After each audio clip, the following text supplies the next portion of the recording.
The silence in our apartment was a living thing. It wasn't a peaceful silence, it was a heavy, watchful one, curated by my husband, Mark. For 5 years, I had learned to move through it without making ripples, to breathe in rhythm with its expectations. My world had become very, very small. It was a Tuesday when the silence finally broke, or rather, when I finally broke it. I was in the spare room, a space that was supposed to be my art studio but had instead become a graveyard for Mark's old exercise equipment and forgotten hobbies. In the corner, under a dusty sheet, was my easel. I hadn't touched it in 3 years. Mark had called my painting a messy little hobby. "Are you sure you have the talent for it, Anya?" he'd asked once, his voice gentle, the words like poisoned darts. That afternoon, a sliver of sunlight cut through the grime on the window and landed directly on the shrouded easel. It felt like a spotlight. A sign. My heart started a frantic, rebellious rhythm against my ribs. I pulled the sheet off, coughing as dust motes danced in the sunbeam. There it was. A half-finished canvas of a stormy sea, the waves chaotic and gray. I remembered the day I'd stopped, the day Mark had looked at it and said it was depressing. My hands were shaking as I found my old box of acrylics. Most were dried out, useless, but a few, a vibrant cerulean blue, a hopeful sunny yellow, and a defiant crimson red, were still soft. With a trembling finger, I squeezed a dot of blue onto my thumb. The color was so alive, it felt like a jolt of electricity, a memory of a person I used to be. I heard his keys in the front door. My body tensed instantly, a Pavlovian response. I quickly threw the sheet back over the easel, my heart pounding with a ridiculous, childish fear. Why was I so scared? It was my easel, my paint. The question hung in the air, and for the first time, an answer echoed back. Because he has made you scared. Mark walked in, loosening his tie. "Hey," he said, his eyes scanning the room, missing nothing. He kissed my cheek, a dry, perfunctory gesture. "What have you been up to?" "Oh, just tidying," I mumbled, the lie tasting like ash in my mouth. His gaze flickered to the spare room door, which I had hastily pulled shut. "Good," he said, with an approving nod. "That room's a disaster." He smiled, and it was the smile that did it. It wasn't a warm smile. It was the smile of a zookeeper content that all the animals were in their cages. That night, as he slept, I lay awake, the feel of the blue paint still phantom-like on my skin. I saw the life I was living with a terrifying, stark clarity. It wasn't a life, it was a performance. I was playing the part of the content, supportive wife, a role he had written for me. And I was forgetting my own lines, my own self. The vibrant colors I'd held in my hand were a world away from the muted grays of my existence. A decision, cold and sharp, pierced through the fog of my fear. It wasn't born of anger, but of a desperate, primal need to breathe again. To live in color. I slipped out of bed, my movements silent from years of practice. In the closet, I found a duffel bag I hadn't used since before I met him. It was small. One bag. The thought was both terrifying and liberating. What do you take when you're leaving a life behind? I didn't take the jewelry he bought me. It felt like shackles. I didn't take the expensive clothes. They felt like a costume. I took my oldest pair of jeans, a few soft t-shirts, my toothbrush, and the small worn paperback of Walden my grandmother had given me. Then, I tiptoed into the spare room. I carefully wrapped the few good tubes of paint in a blue, the yellow, the red and a small, blank canvas I found behind the old one. That was it. My past and a sliver of a potential future. The last thing I took was my courage. It was a small, flickering flame in the cavern of my chest, but it was there. I packed it carefully alongside the paints. With the bag in one hand, I walked through the silent, oppressive apartment one last time. I didn't leave a note. My absence would be the only message he needed to understand. I closed the door behind me. The click of the latch, the loudest, most beautiful sound I had ever heard. The day I left was the day I started to live. Asterisk. The bus station at 3 a.m. was a world of its own, a fluorescent-lit purgatory for the transient and the lost. I clutched my single bag to my chest, my knuckles white. Every person who walked by felt like a threat, every announcement over the intercom like a summons for my arrest. "He'll find you," a voice in my head whispered, a perfect imitation of Mark's cadence. "You can't do this on your own. You're not strong enough." I bought a ticket to a city I only knew from a postcard I'd seen once. It sounded quiet. It sounded green. Most importantly, it was 700 miles away. handing over the cash. My emergency money that I had been stashing away in $5 and $10 bills for years made it real. There was no going back. The bus ride was a blur of greasy windows and fractured sleep. With each mile that passed, the tight knot of fear in my stomach began to loosen, ever so slightly. I watched the sunrise paint the sky in hues of orange and pink, colors I felt I hadn't truly seen in years. In Mark's world, mornings were for efficiency and schedules, not for wonder. I arrived in Ridgewood with $94 and a profound sense of being unmoored. The city wasn't a postcard, it was a real, bustling place with its own rhythms and smells. The air was crisp and smelled of pine, a stark contrast to the exhaust-filled air of my old life. It was overwhelming. For a moment, standing on the pavement with my bag at my feet, the urge to cry was so strong it felt like a physical force. I was completely, utterly alone. But then I looked down at my hands. No rings, no invisible strings. Just my own 2 hands. The flicker of courage I had packed was still there, and I nurtured it like a precious ember. One step at a time, Anya, I told myself. The words were my own, not his. That was a start. My first priority was shelter. A cheap motel on the outskirts of town became my first home. It was grim, with a questionable bedspread and a flickering light in the bathroom, but the door had a lock that I controlled. That first night, I slid the chain lock into place, and the sound was a symphony of freedom. I slept for 10 hours, a deep, dreamless sleep, unhaunted by the specter of Mark's presence. The next few days were a lesson in brutal reality. $94 doesn't last long. I ate cheap noodles and stale bread. I walked everywhere, my shoes rubbing my heels raw. I filled out dozens of job applications, waitress, cleaner, cashier, anything. The rejections were constant. We're not hiring. We're looking for someone with more experience. With each refusal, Mark's voice grew louder. See, you're nothing without me. One rainy afternoon, soaked to the bone and shivering, I sat on a park bench. My last $5 bill crumpled in my pocket. Despair was a cold, heavy blanket. Maybe he was right. Maybe I had made a terrible, impulsive mistake. The thought of going back, of the humiliating crawl, was a physical ache. I thought about the silence of our apartment, the weight of his disapproval, the gray, half-finished painting. No. The word was a silent scream in my mind. Not back there. I would rather starve out here, under the open sky, than suffocate in that gilded cage again. This hardship was mine. The pain was mine. And for the first time in a long time, my life, in all its messy, terrifying glory, was also completely and utterly mine. I stood up from the bench, the rain plastering my hair to my face. I was a pathetic-looking creature, I was sure. A drowned rat. But as I pushed my wet hair out of my eyes and looked up at the gray sky, I felt a surge of something I hadn't felt in years. Defiance. I was still here, I was still standing, and I could not, go back. My turning point didn't come with a flash of lightning or a dramatic movie moment. It came in the form of a small, hand-painted sign in a dusty shop window. The shop was called The Gilded Page, a second-hand bookstore tucked away on a cobblestone side street I'd stumbled upon while trying to find a shortcut to the public library. The sign, written in elegant, curling script, read, "Help wanted. Inquire within. Must love books more than people." A small, genuine smile touched my lips for the first time in days. I pushed the door open, a tiny bell announcing my arrival. The smell of old paper and leather enveloped me, a scent I had always loved. It smelled like stories, like possibility. The woman behind the counter was probably in her late 60s, with a wild mane of silver hair held back by a pencil, and sharp, intelligent eyes that seemed to take in my entire drenched, sorry state in a single glance.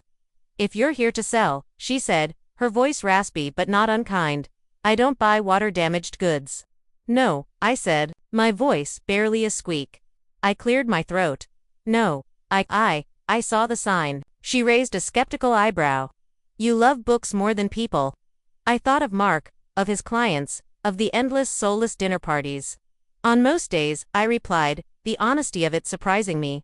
"Yes." She studied me for a long moment, her gaze so intense, I felt she could see right through to the $94 that had become $4. Then, she gave a short, sharp nod. "I'm Eleanor," she said. "The pay is terrible, the hours are long, and the dust will ruin your allergies. You start tomorrow, at 9.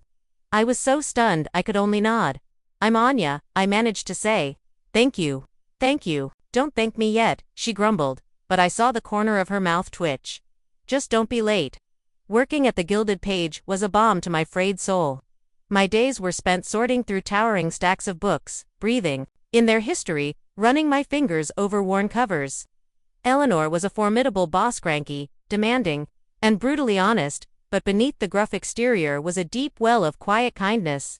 She never asked about my past. She seemed to understand that I was a story that was still being written. She paid me in cash at the end of each week, a small, precious wad of bills that felt more valuable than any checkmark had ever deposited into our joint account.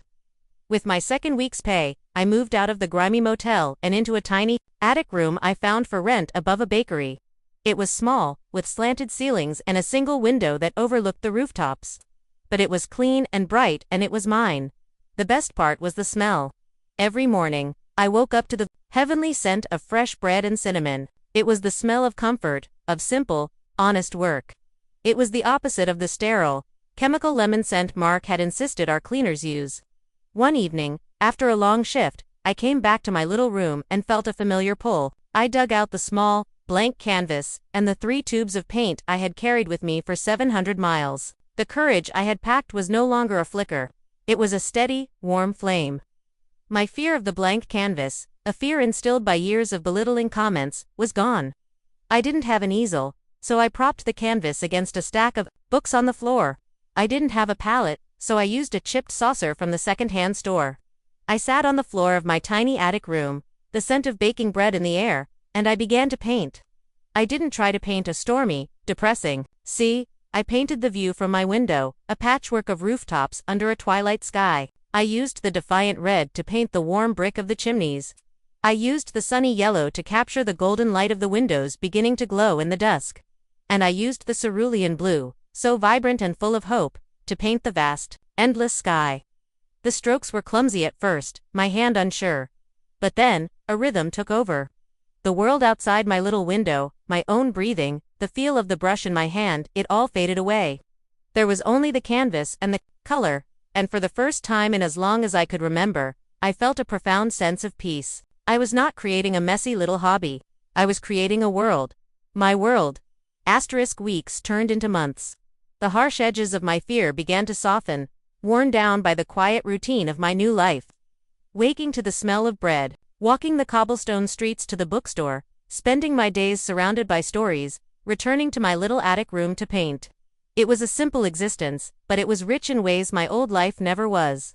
Eleanor remained my gruff, unlikely mentor. She taught me how to spot a first edition, how to repair a broken spine, how to haggle with collectors, but she also taught me other things, without ever meaning to.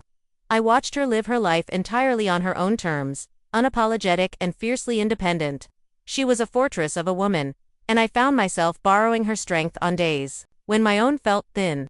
One afternoon, a man came into the shop, a slick, well-dressed man who looked utterly out of place amongst the dusty shelves.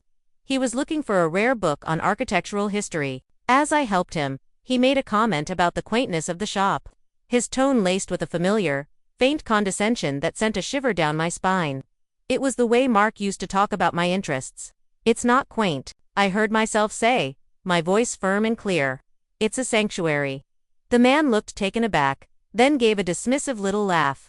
Eleanor, from behind the counter, shot me a look of pure, unadulterated approval. In that small moment, I felt a foot taller. The Anya who would have shrunk and apologized was gone. This Anya, the one who worked in a bookstore and smelled of old paper and turpentine, had a backbone. My painting was becoming my obsession, my truest form of expression. I filled canvas after canvas with the colors of Ridgewood, the deep green of the pines, the warm gold of the autumn leaves, the soft gray of the morning mist. I wasn't just painting landscapes, I was painting my own emotional recovery. The fear was in the dark shadows, the hope was in the bright, clear light. I saved my money meticulously, buying more paints, better brushes, larger canvases. My tiny room was now a chaotic, colorful studio. Canvases were stacked against every wall, the smell of linseed oil mingling with the scent of baked goods from below. It was my haven, my fortress. One Saturday, Eleanor closed the shop early and announced, "Come on, I'm buying you dinner." I was surprised. Our relationship was one of quiet, professional respect. We didn't socialize. Oh, you don't have to do that, Eleanor, I said. I know I don't, she retorted. But your shoulders are permanently hunched over those books. You need a proper meal. She took me to a small Italian restaurant with checkered tablecloths and candles and wine bottles. Over plates of pasta, she finally asked the question I had been waiting for. So, she began, swirling her spaghetti with practiced ease. What's your story, Anya? No one ends up in Ridgewood by accident. I hesitated. I hadn't spoken about Mark to anyone. The story felt like a shameful secret, a testament to my weakness. But looking at Eleanor's wise, patient face, I felt a sudden, desperate need to tell someone. To make it real. So I told her. I told her everything. The small apartment that felt like a cage, the constant, subtle belittling, the death of my passions. The way he had hollowed me out until I was nothing but a reflection of him. I told her about the easel under the sheet, the dot of blue paint, the single bag packed in the dead of night. The words poured out of me, a torrent of suppressed pain and anger, and, finally, release. When I finished, my voice was hoarse and there were tears tracking through the flour dust on my cheeks. I felt exposed, vulnerable. Eleanor just nodded slowly, her expression unreadable. She reached across the table and patted my hand. Her touch was firm, her skin dry and papery. Good for you, she said quietly. Most people choose the cage. It wasn't pity, it was respect. And it meant more to me than any expression of sympathy ever could. We finished our meal in a comfortable silence. When we left the restaurant, the night air felt different, lighter. The story was no longer a monster hiding in my chest. It was just a story. And it was over. The day after my confession to Eleanor, something shifted in me. Speaking the truth out loud had robbed it of its power over me. The shame had evaporated, replaced by a clean, hard sense of purpose. I wasn't just hiding in Ridgewood anymore. I was living here. My art was changing too. My canvases became bolder, the colors more vibrant. I started to paint not just what I saw, but what I felt. I painted the fury of my past in slashes of crimson and black. I painted the quiet joy of my present in soft yellows and deep, peaceful blues. My little attic room was overflowing with my work. One afternoon, a local artist named Ben came into the bookstore. He was a regular, a gentle man with paint permanently stained on his fingernails and a kind, crinkled smile. He often chatted with Eleanor while buying art history books. This time, however, he approached my little corner where I was pricing a new shipment of poetry. Eleanor tells me you're a painter, he said, his voice warm. I felt a flush of shyness. I try, I stammered. It's just a hobby. The words were out of my mouth before I could stop them. A ghost of Mark's influence. A hobby, Ben said, raising an eyebrow. Eleanor doesn't describe it that way. She says your work has fire. Eleanor, a few feet away, grunted without looking up from her ledger. Don't put words in my mouth, Benjamin. I said it was not terrible, which from me is a rave review. Ben laughed. Exactly. Look, the local arts co-op is having its fall showcase next month. We still have a few spots open. You should submit something. My heart leaped into my throat. Fear and excitement warred within me. Show my paintings to people. Let them look at my soul, splashed on a canvas for them to judge. The old Anya screamed no. It was too much, too exposed. I don't think I'm good enough, I said, the old script playing on a loop. Ben's smile was gentle. Let us be the judge of that, he said. He handed me a flyer with the details. The deadline is Friday. Just think about it. For the next 3 days, the flyer sat on my small table, taunting me. My gaze kept flicking between it and the canvases stacked around my room. They were a part of me, a visual diary of my escape and my healing. The thought of putting them on a public wall felt like standing naked in the town square. Mark's voice was a venomous whisper in my ear. They'll laugh at you. You'll embarrass yourself. You're not a real artist. I almost threw the flyer away. My hand was hovering over the trash bin when I stopped. I thought of Eleanor's gruff respect. I thought of Ben's kind encouragement. I thought of the feeling of the blue paint on my thumb, that first jolt of life. Who was I going to listen to? A ghost from a life I had fled, or the new voices in the life I was building? My life, my choice, I thought, the mantra strengthening me. My art, my voice. With a surge of adrenaline, I grabbed the flyer. I chose 3 of my strongest pieces. One was the very first I had painted in Ridgewood, the view of the rooftops from my window, a symbol of my first taste of freedom. Another was a dark, chaotic abstract of swirling reds and blacks, a piece I called The Cage. The last was a self-portrait, but not of my face. It was a painting of two hands, one holding a paintbrush, the other clenched in a fist, set against a background of brilliant, hopeful blue. I filled out the submission form, my handwriting shaky but determined. The next morning, before my shift at the bookstore, I walked my 3 canvases down to the Arts Cope. Handing them over to the jury felt like jumping off a cliff. It was the most courageous thing I had done since packing my bag. As I walked away, a profound sense of calm settled over me. It didn't matter if they accepted me or not. It didn't matter if anyone bought my paintings. What mattered was that I had done it. I had refused to listen to the voice of fear. I had honored the artist I was becoming, and that was a victory in itself. A week later, an email arrived. My hands trembled as I clicked it open. Dear Ms. Anya Sharma, it began. The Ridgewood Arts Cooperative is pleased to inform you that all 3 of your submitted pieces have been accepted for the fall showcase. I read the words 3 times. A sound escaped my lips, a half laugh, half sob. They hadn't just accepted one. They had accepted all 3. I pressed my hands to my mouth, a giddy, light-headed feeling bubbling up inside me. The little attic room, my sanctuary, suddenly felt like the center of the universe. The next few weeks were a flurry of preparation. Ben from the Cope helped me frame the canvases properly, showing me how a simple black frame could make the colors pop. He treated my work with a reverence that I found deeply moving. He spoke about the emotional honesty in the brushstrokes, the brave use of color. He saw things in my paintings that I had only felt, and hearing him articulate them gave me a new perspective on my own work. Eleanor, in her own way, was just as supportive. Don't you dare be late for your shift just because you're a so-called artiste now. She'd grumble, but then she'd press a $20 bill into my hand and say, go buy yourself a decent dress for the opening night. You can't show up looking like a vagrant. The night of the showcase arrived, a crisp, clear autumn evening. The gallery was buzzing with people, their voices echoing in the high-ceilinged space. Music played softly, and wine was being poured. I stood near the entrance. Wearing the simple but elegant dark blue dress Eleanor's $20 had helped buy, feeling like an imposter. Then I saw them. My 3 paintings, hanging on a clean white wall, beautifully lit. They looked real, professional, like they belonged there. My breath caught in my chest. The Cage, Rooftops, At Twilight, and Artist's Hands.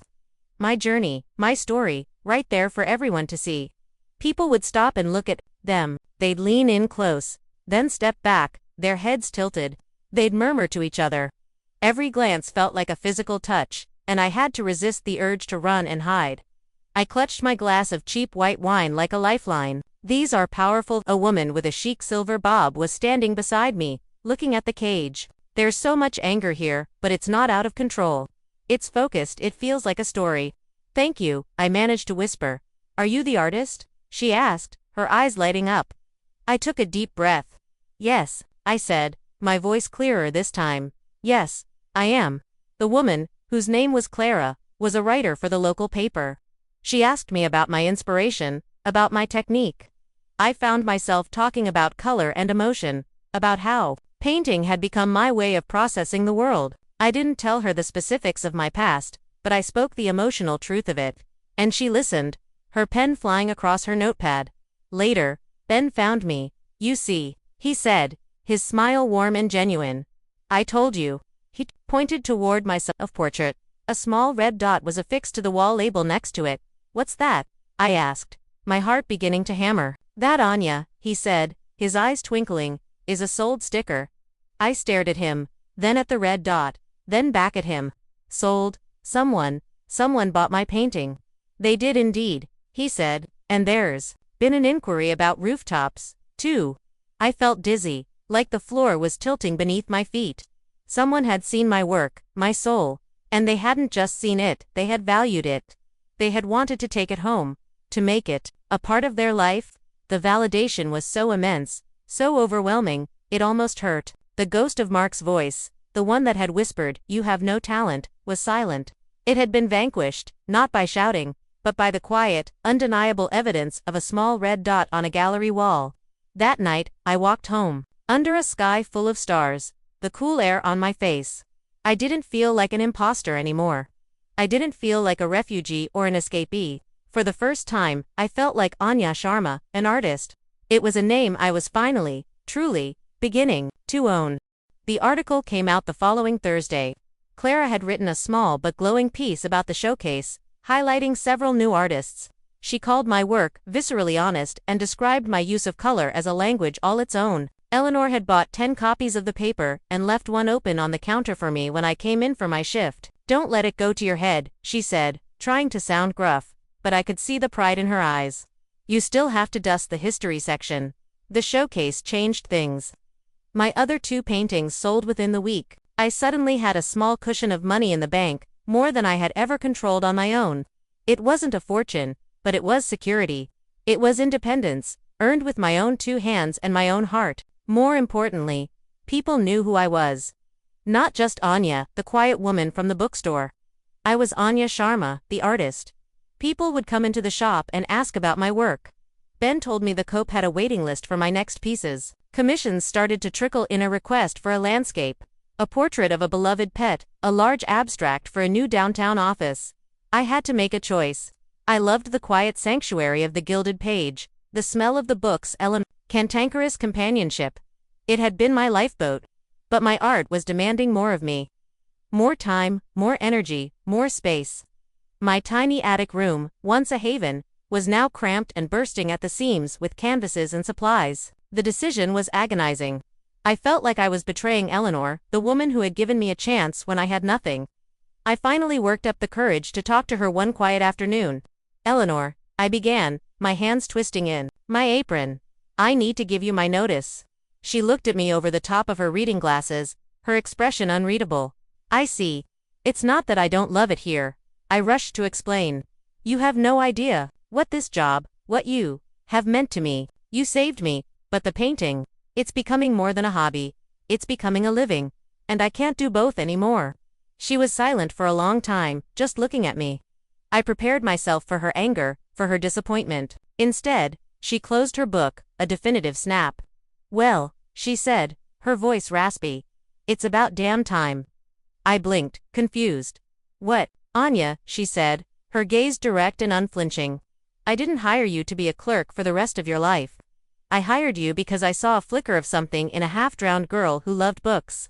This place was a raft, not a destination.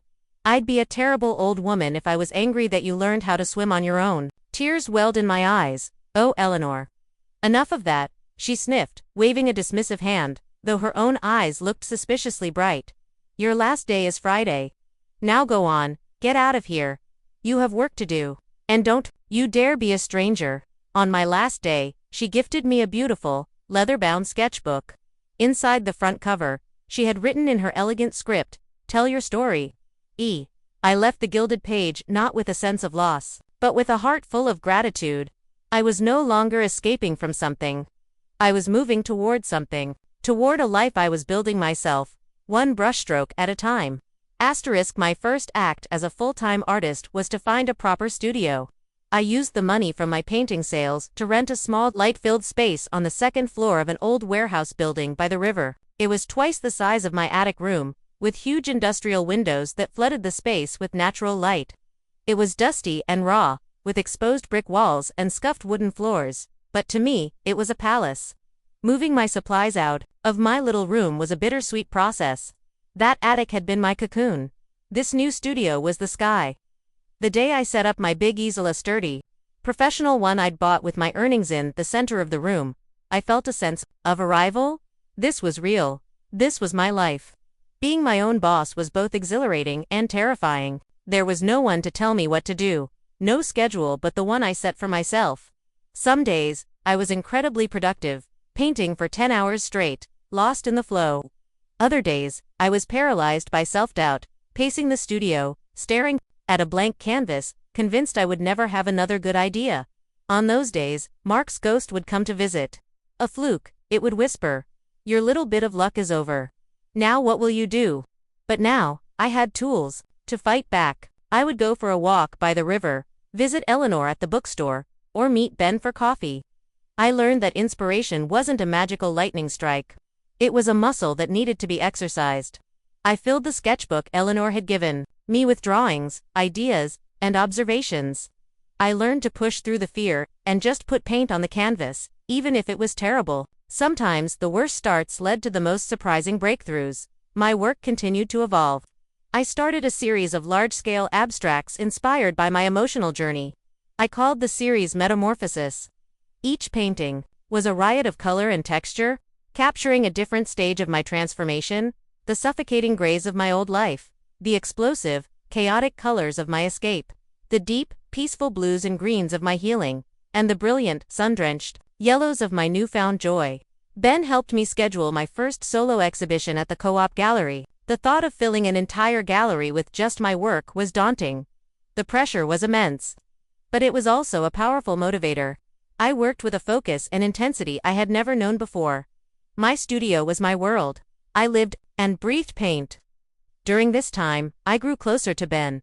He would often stop by the studio with coffee, offering quiet encouragement or a fresh perspective when I was stuck. He never pushed, never crowded me. He respected my space and my process. He saw me, Anya, the artist, first and foremost. One evening, as we were cleaning brushes together, he looked at me, his expression serious. "You know," he said quietly, "what you're doing here is incredible. It's not just that the paintings are good, Anya, it's that they're true. You're an alchemist. You're turning pain into beauty." His words struck a chord deep inside me. He understood. He saw the whole story in the layers of paint. In that moment, surrounded by the evidence of my new life, I realized that the love I had thought I'd lost forever, the all-consuming passionate love, wasn't gone. It had just been waiting for the right canvas. And maybe, just maybe, it was also waiting for the right person. But I wasn't ready for that yet. My relationship with myself was still too new, too precious. I was still learning to stand on my own 2 feet, and I wanted to know, for certain, that I could do it alone before I ever considered leaning on someone else again. My future was a blank canvas, and for now, I wanted to be the only one holding the brush. The article came out the following Thursday. Clara had written a small but glowing piece about the showcase, highlighting several new artists. She called my work viscerally honest and described my use of color as a language all its own. Eleanor had bought 10 copies of the paper and left one open on the counter for me when I came in for my shift. "Don't let it go to your head," she said, trying to sound gruff, but I could see the pride in her eyes. "You still have to dust the history section." The showcase changed things. My other 2 paintings sold within the week. I suddenly had a small cushion of money in the bank, more than I had ever controlled on my own. It wasn't a fortune, but it was security. It was independence, earned with my own 2 hands and my own heart. More importantly, people knew who I was. Not just Anya, the quiet woman from the bookstore. I was Anya Sharma, the artist. People would come into the shop and ask about my work. Ben told me the Cope had a waiting list for my next pieces. Commissions started to trickle. Ina, request for a landscape, a portrait of a beloved pet, a large abstract for a new downtown office. I had to make a choice. I loved the quiet sanctuary of the gilded page, the smell of the books, Eleanor's cantankerous companionship. It had been my lifeboat. But my art was demanding more of me. More time, more energy, more space. My tiny attic room, once a haven, was now cramped and bursting at the seams with canvases and supplies. The decision was agonizing. I felt like I was betraying Eleanor, the woman who had given me a chance when I had nothing. I finally worked up the courage to talk to her one quiet afternoon. "Eleanor," I began, my hands twisting in my apron, I need to give you my notice." She looked at me over the top of her reading glasses, her expression unreadable. "I see. It's not that I don't love it here," I rushed to explain.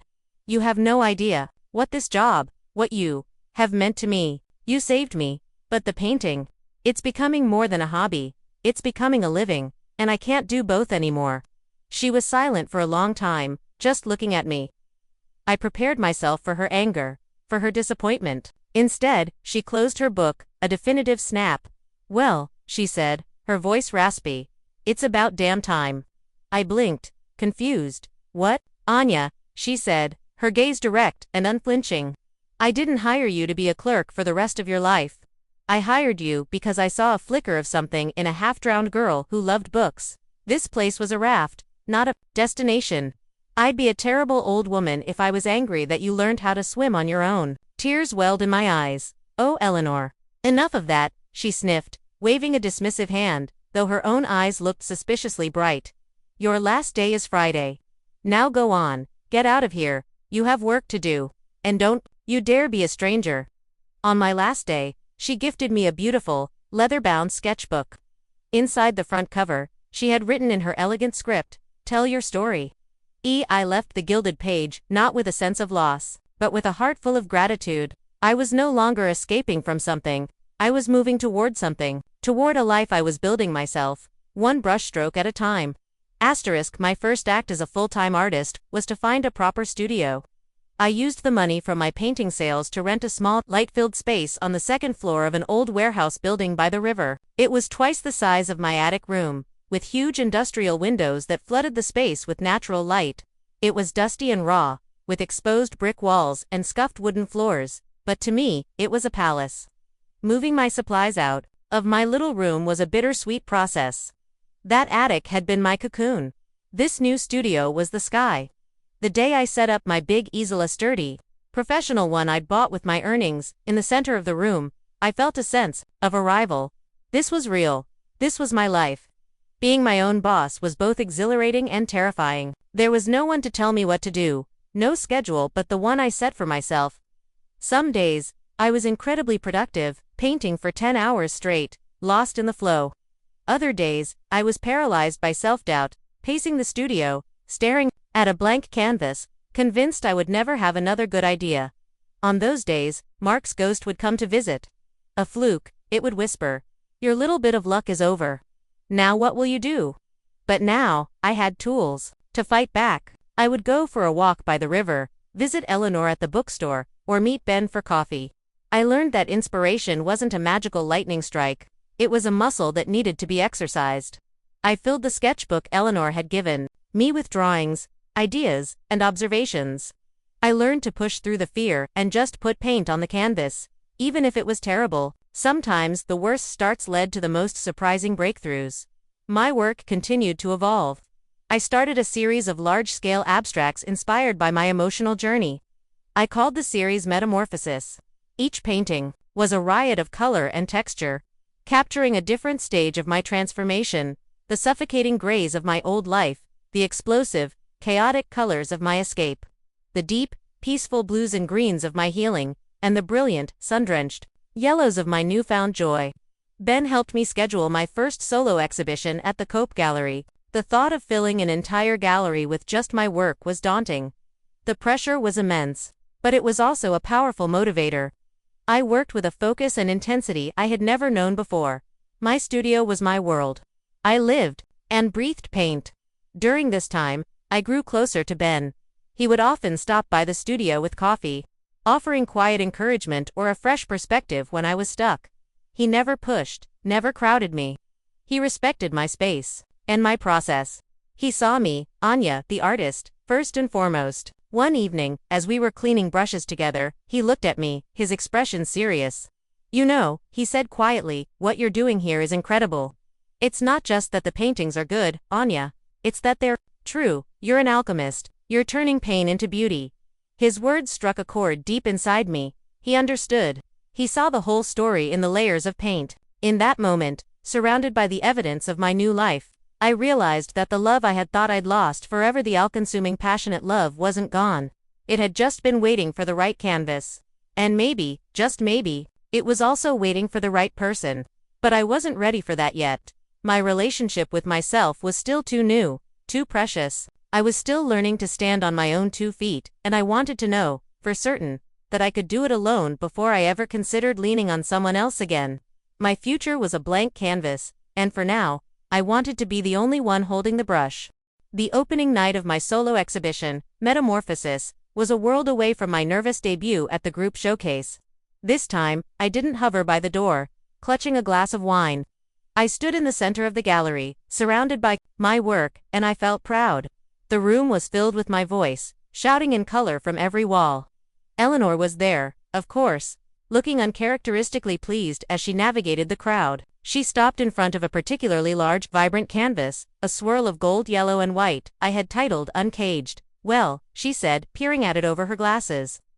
You've certainly made a lot of progress from not terrible. Her compliment, wrapped in its usual layer of gruffness, made me beam. Ben was my rock, greeting people, answering questions, and steering collectors my way with a quiet grace. He deflected the praise onto me at every turn. Anya is the one with the vision, I heard him tell someone. Im Yustafen. The response was overwhelming. The red-soled dots appeared next to painting after painting. A gallery owner from the city, who had driven down after seeing the article about my first show, introduced himself. He was a distinguished man named Mr. Dubois, with a sharp suit and an even sharper eye. He walked through the entire exhibition in silence, studying each piece with an unnerving intensity. Finally, he stopped in front of me. Ms. Sharma, he said, his voice crisp. Your work has a rare emotional power. It's raw, but it's also incredibly sophisticated. I would like to offer you a show at my gallery in the city next spring. I was speechless. A show. In the city, the same city I had fled from, where I had been a shadow in someone else's life. The idea was so staggering, so full of a poetic, terrifying symmetry, that I couldn't process it.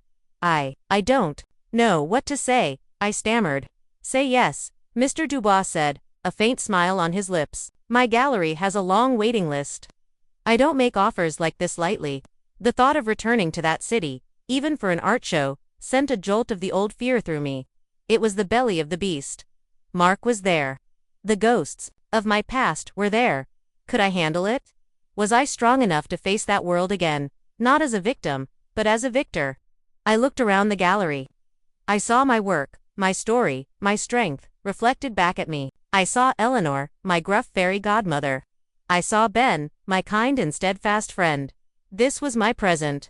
This was my armor. The fear was still there, a cold knot in my stomach. But my courage, the courage I had packed in that single bag, was now a roaring fire. It was bigger than the fear. To turn this down would be to let the ghost of my past win. It would be an admission that he still had power over me. I met Mr. Dubois's gaze, my own clear and steady. Yes, I said, the word tasting of victory. I would be honored. As he walked away to talk to Ben, a wave of dizziness washed over me. I stepped out into the cool night air to catch my breath. I was going back. But I was going back on my own terms. I wasn't the timid woman who had fled in the night. I was a conquering hero, returning with a shield and a sword made of canvas and paint. And as I stood there, under the ridgewood stars, another thought occurred to me, a chilling, inevitable thought. Mark would see the advertisements. He would see my name, and he would know. The prospect was terrifying, but as I stood there, a strange, fierce calm settled over me. Let him come. Let him see what the messy little hobby had become. Let him see the woman he had tried to break, now whole and unbreakable. I was ready. The months leading up to the city exhibition were a blur of intense work and nervous anticipation. Mr. Dubois was a demanding but brilliant mentor. He pushed me to create new pieces for the show, to dig deeper, to refine my technique without losing the raw emotion that defined my work. My little studio in Ridgewood became a crucible where fear was burned away, leaving behind only pure, focused creation. The fear of seeing Mark again was a constant, low-level hum beneath the surface of my days. Sometimes it would spike, a sudden, cold panic, in the middle of the night. What would he do? Would he show up at the gallery?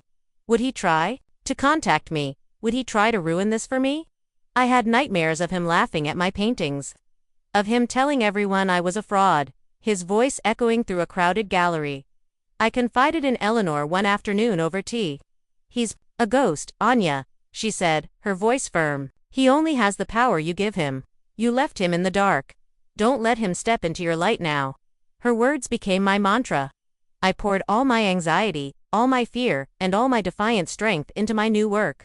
I created a triptych, a set of 3 massive canvases that told the story of my escape. The first panel was dark and claustrophobic, full of muted grays and suffocating shapes. The second was an explosion of movement and color, a single path of brilliant blue cutting through chaos.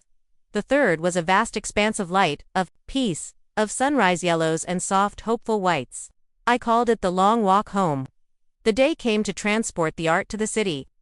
As the truck pulled away from my Ridgewood studio, I felt a sense of finality. I was sending my story on ahead of me. I followed a few days later, taking the train this time instead of the bus. Checking into a hotel in the heart of the city felt surreal. The last time I had been here, I had been invisible. Now, my name was on a glossy banner, hanging outside the Dubois Gallery. Anya Sharma Metamorphosis. Seeing my name in huge letters against the glittering backdrop of the city I had fled, was a profound out-of-body experience. I took a picture of it with my phone and sent it to Eleanor and Ben. Their replies came back almost instantly. Eleanor, try not to smudge the glass. Ben, breathe Anya. You've earned this. The night of the opening was a high society affair, a world away from the cozy, communal vibe of Ridgewood. The people were dressed in expensive clothes, their voices murmuring with polite, intellectual appreciation. I felt the old, familiar sense of being an imposter creeping back in. But then I looked at my work. The long walk home dominated an entire wall, a silent, powerful testament to my journey. It was my truth, and it was undeniable. I took a deep breath, channeled my inner Eleanor, and squared my shoulders. Mr. Dubois introduced me to critics, to collectors, to other artists. I spoke about my work with a confidence that felt both new and ancient. I was speaking my own language now, and people were listening. I scanned the crowd all night, my heart a nervous drum, looking for a face I dreaded seeing. Every tall, dark-haired man made my stomach lurch. But he wasn't there. The hours ticked by, and the fear began to recede, replaced by a growing sense of relief. Maybe he wouldn't come. Maybe he didn't care. Maybe I was truly, finally, free. The evening was a resounding success. Mr. Dubois was beaming, several major pieces sold, including the entire triptych to a well-known art foundation. I was floating, dizzy with a success I could never have imagined. As the crowd began to thin, a gallery assistant approached me. Ms. Sharma, she said, there's a gentleman here who's asking to speak with you. He says he's an old friend. My blood ran cold. The air left my lungs. It was him. He had waited until the end. Of course he had. He always loved a dramatic closing act. I turned, my body stiff with dread, and saw him standing by the gallery entrance. It was Mark. He looked exactly the same, yet completely different. He wore the same expensive suit, the same confident smirk. But seen through my new eyes, the confidence looked like arrogance, the smirk like a mask. He was smaller than I remembered, less formidable. The giant who had haunted my dreams was just a man in a suit. He walked toward me, his eyes sweeping over the gallery, over my paintings, with a look of faint, amused disbelief. Anya, he said, his voice a low, familiar rumble that vibrated with false warmth. This is quite something. Your little hobby has really gotten out of hand. The old me would have flinched. The old me would have withered under that casual, cutting remark. But the old me was gone, painted over with layers of resilience and self-worth. I simply looked at him, my expression calm. I didn't say a word. My silence was a wall he hadn't expected. He was used to me filling the uncomfortable spaces, apologizing, smoothing things over. He faltered for a second, his smirk tightening. I have to admit, I was surprised to see your name, he continued, gesturing vaguely at the banner outside. When you left. Well, I never imagined this. The unspoken words hung in the air. I never imagined you could be anything without me. No, I said, my voice even and steady. You wouldn't have. The directness of my response clearly threw him. He dropped the pretense of amusement and his eyes hardened. This was the Mark I remembered, the one whose charm was a thin veneer over a core of cold, hard control. Look, Anya, he said, lowering his voice, creating a bubble of false intimacy. This has been a fun little adventure for you. And I'm proud of you, I really am. But it's time to come home now. This ridiculousness has gone on long enough. I stared at him. It was so audacious, so completely disconnected from reality, that I almost laughed. He truly believed it. He believed my entire new life, my art, my success. Myself was just a tantrum, a phase, and that I was just waiting for him to come and collect me. Home. I repeated the word, tasting it. My home is in Ridgewood. My home is a studio with paint-splattered floors and a view of the river. The apartment we shared was never my home. It was my cage. The word cage struck him like a slap.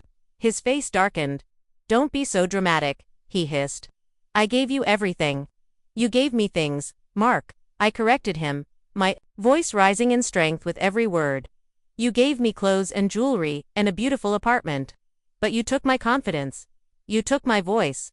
You tried to take my soul. You told me I had no talent. You called my passion a messy little hobby. I gestured to the paintings around us. To the red dots, to the empty space where the long walk home had hung. This is my hobby, Mark. This is what you tried to smother. He was speechless, his face a mask of fury and wounded pride. He had come here expecting to find the timid, broken woman he had created. He had come expecting me to crumble with gratitude at his offer to take me back. He was not prepared for the woman standing in front of him. You're nothing without me, he finally snarled, the words desperate and ugly. This is a fluke. You'll come crawling back once this little fantasy is over. No, I said, and the word was calm, final, and absolute. It was the sound of a door being locked for the last time. I won't. I learned how to fly, Mark. And I'm never, ever crawling again. I held his gaze for a long moment, letting him see the truth in my eyes.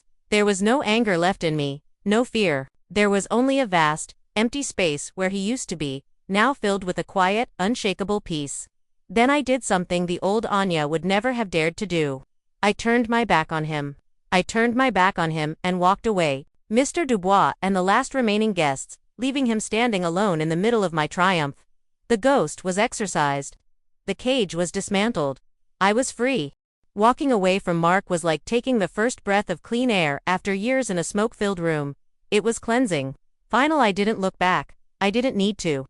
I felt his stare on my back, a burning, impotent rage, but it couldn't touch me anymore. Mr. Dubois saw the exchange from across the room. He discreetly intercepted me, his expression a mixture of concern and fierce protectiveness. Is everything all right, Anya? He asked in a low voice. Everything, I said, and the smile that broke across my face was genuine and radiant, is perfect. I saw him glance over my shoulder at Mark, who was now being subtly but firmly escorted toward the exit by gallery security. Mr. Dubois gave a slight, almost imperceptible nod. The rest of the evening passed in a joyful haze. The confrontation, which I had dreaded for so long, had turned out to be the ultimate liberation. He hadn't broken me. He hadn't diminished my success. His presence had only served to highlight how far I had come. He was a black and white photograph in my new world of vibrant color. I returned to my hotel room that night and called Eleanor. It was late, but I knew she'd be awake. He came, I said, sinking onto the plush hotel bed. There was a pause on the other end of the line, and she asked, her voice tight, and I told him I was never crawling back. I heard her let out a long, slow breath. Good, she said, her voice thick with emotion. That's my girl. The next morning, I woke up feeling lighter than I had in years. The city, once a symbol of my oppression, now felt like a playground. I spent the day exploring, not as a fugitive, but as a tourist in my own past. I walked through neighborhoods I had only ever driven through. I visited museums I'd never had the time to see. I ate a hot dog from a street vendor and sat on a bench in Central Park, watching the world go by. I was reclaiming the city, redefining it on my own terms. It was no longer Mark's city. It was just a place, a collection of streets and buildings, and I was free to create my own memories here. Before I took the train back to Ridgewood, I did one last thing. I went to the art supply store, a huge chaotic emporium of creative possibility. I bought the most expensive, professional set of oil paints they had, a beautiful wooden box filled with every color imaginable. It was an investment in myself, a symbol of my commitment to my future. The train ride back to my new life was peaceful. I watched the city skyline recede, feeling no regret, no fear, only a profound sense of peace. I had faced my dragon and walked out of the fire unscathed. When I stepped off the train in Ridgewood, Ben was there on the platform, waiting for me. He didn't say anything, just opened his arms, and I walked into his embrace. It was a hug of friendship, of shared victory, of quiet understanding. Welcome home, Anya, he said, his voice soft. It's good to be home, I replied, and I meant it with every fiber of my being. My little attic room was no longer my home, but Ridgewood was. It was the place where I had found myself, where I had healed, where I had built a life from the ground up with nothing but a single bag and a flicker of courage. I was home. Life after the exhibition settled into a new, wonderful rhythm. The success of the city show had given me a level of financial security I'd never dreamed of. It wasn't about being rich, it was about being free. Free from the fear of not being able to pay my rent. Free from the need to take on commissions I wasn't passionate about. Free to paint whatever was in my heart. My studio by the river was my sanctuary and my workshop. The big windows looked out over the water, which was a constantly changing source of inspiration. I spent my days there, lost in my work, experimenting with new techniques, pushing the boundaries of my art. The beautiful box of oil paints I'd bought was my new toolkit. And with it, I found a new depth and richness in my work. My friendship with Ben deepened. He was my most trusted critic and my biggest cheerleader. We would spend hours in my studio, talking about art, about life, about everything and nothing. There was an easy, comfortable intimacy between us, a slow-burning connection that I was no longer afraid of. I had proven to myself that I could stand alone, and that knowledge made the thought of standing with someone else feel like a choice, not a necessity. One sunny afternoon, he helped me hang a new set of shelves. As we stood back to admire our work, our shoulders brushed. A simple, accidental touch, but a jolt of electricity shot through me. He turned to look at me, and in his eyes, I saw the same spark reflected. He didn't lean in to kiss me. He just smiled, a small, gentle smile. "Whenever you're ready, Anya," he said softly, his voice full of a patience that touched me to my core. He was giving me all the power, all the control. The exact opposite of Mark. I found myself visiting the Gilded Page often, not as an employee, but as a friend. Eleanor would make tea, and we would sit amongst the towering shelves of books, talking for hours. I would tell her about the galleries that were now contacting me, about the articles being written about my work. She would listen, nodding, her pride a quiet, steady presence. "You built this," she told me one day, her hands sweeping out to encompass my imagined new life. "Don't ever forget that. You had the courage to mix the colors." My past was no longer a source of pain. It was simply part of my story, the dark background that made the bright colors of my present stand out in sharper relief. I didn't think about Mark often, but when I did, it was with a strange sense of pity. He was trapped in his own gilded cage, the one he had tried to build for me, unable to see the vibrant world that existed just outside the bars. I was living in that vibrant world now. A world filled with art and friendship and the smell of oil paint and old books. A world where I woke up every morning to the quiet satisfaction of a life I had created myself. One evening, I was working late in my studio, putting the finishing touches on a new painting. It was a portrait of Eleanor, sitting in her throne-like chair at the bookstore. Surrounded by books, a formidable queen in her papery kingdom. Ben had stopped by with pizza. We ate on the floor, surrounded by my canvases. The setting, sun streamed through the windows, casting long golden shadows across the room. It was a perfect, peaceful moment. I looked at Ben, at his kind face illuminated by the warm light, and I knew I was ready. I was whole. I was strong. I was happy on my own. And I was ready to share that happiness. I reached out and took his hand. He looked at me, his eyes questioning. I smiled, and this time, when he leaned in and kissed me, it wasn't a surrender, it was a celebration. My relationship with Ben was unlike anything I had ever known. It wasn't about possession or control. It was about partnership. He didn't try to complete me, because he knew I was already whole. He simply walked beside me, his presence, a source of strength and joy. He had his own studio in the warehouse, just 2 doors down from mine. Some days we would work in companionable silence, each lost in our own creative worlds. Other days we would collaborate, challenging and inspiring each other. Our life was a constant, flowing dialogue of color and canvas, of love and art. The art world continued to be good to me. Mr. Dubois became my agent, managing the business side of my career with a sharp eye and a fierce loyalty, leaving me free to create. My work was shown in galleries across the country, and even internationally. The name Anya Sharma, once a whisper, now carried weight. But my greatest joys were small and simple. They were found in the quiet mornings in my studio, the way the light hit the river. They were in the comfortable silences with Ben, the shared laughter over a bottle of wine. They were in the weekly teas with Eleanor, her gruff wisdom a constant anchor. I never lost the sense of wonder, the deep, abiding gratitude for this life I had built. I never forgot the woman who had packed a single bag in the middle of the night, her heart pounding with fear and a tiny, flickering flame of hope. I owed everything to her courage. One spring afternoon, a year after my kiss with Ben, I was cleaning out a closet in my studio.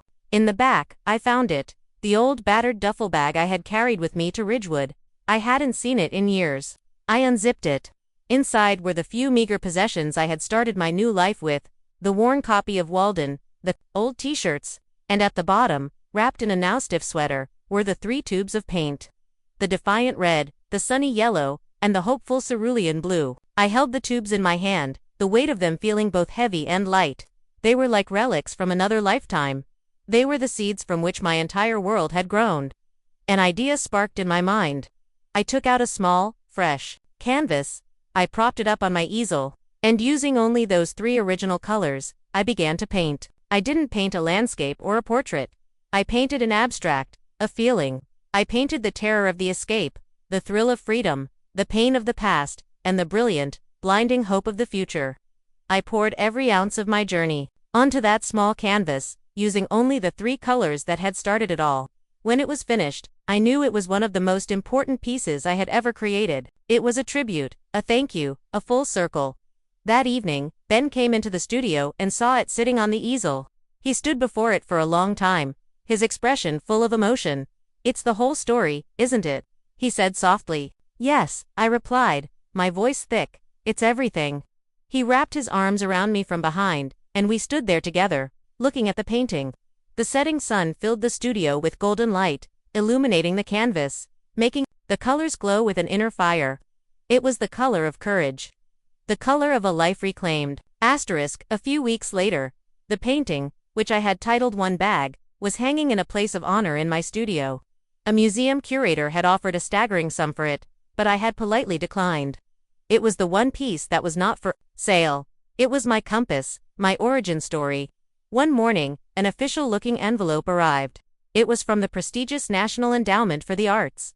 My hands shook as I opened it. I had been awarded the coveted Phoenix Grant, an award given annually to an artist whose work demonstrates exceptional resilience and transformation.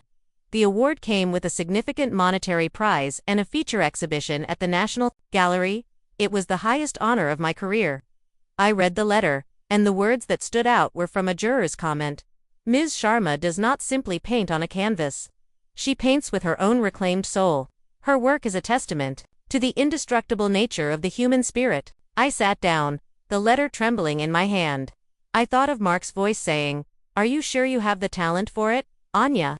The irony was so profound, so complete, that I let out a loud, clear laugh that echoed through the studio. It was the sound of pure, unadulterated victory. The award ceremony was a black-tie gala in a grand ballroom. I stood on the stage, looking out at a sea of faces, Ben and Eleanor beaming in the front row. When I accepted the award, I didn't give a long speech. I just said a few words from the heart. A few years ago, I began, my voice steady. I was living a life that was not my own, in a world that was painted in shades of gray. I had forgotten what color looked like. I had forgotten the sound of my own voice.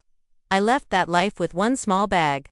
In it, I packed a few clothes, a few tubes of paint, and a very small, very fragile amount of courage. It turns out, I said, my gaze sweeping across the room, that courage was all I needed.